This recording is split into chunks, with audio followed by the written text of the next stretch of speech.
Good morning, Julia. We spoke to you earlier this week when we were just getting news about this man and getting his identity and what had actually happened on the day. We're now learning a lot more about it. What do you make of this claim from Priti Patel, the Home Secretary, and other Home Office sources? This idea that they're asylum seekers, they fail.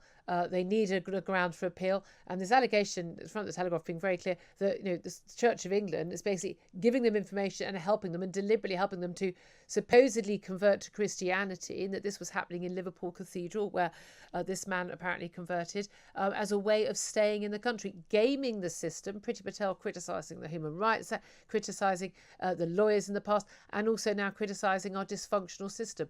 Is she right?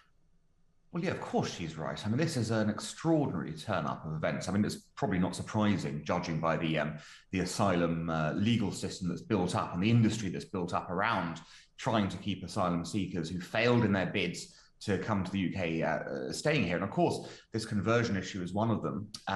It's interesting to note it's not simply Priti Patel saying this.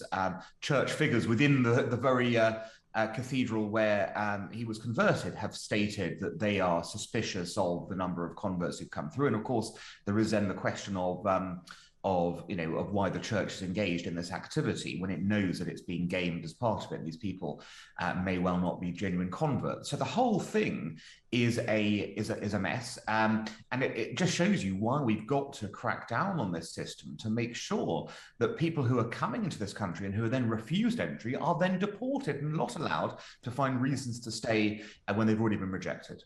Yeah, indeed. I mean, and this is the thing.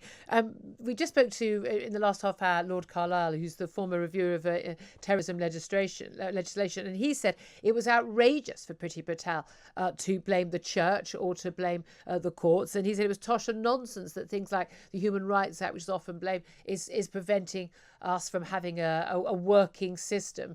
Do you think he's right, or is she right there? Well, Lord Carlisle is entitled to his view, but the reality is we have a case here of somebody who was repeatedly denied asylum in this country, who underwent a conversion route that we are told by people in that church is viewed as suspect, and who then committed a terrorist atrocity on these shores. I'm not sure we need more evidence than that the system is broken. Yeah. How many terrorist atrocities, do we need before we think that actually there might be a problem with the system as it stands at the moment? And we're often told, aren't we, that people who are concerned about, asylum seekers, failed asylum seekers, migrants, particularly, the Channel migrants being talked about, that, more than 1,100 turning up on Thursday alone last week.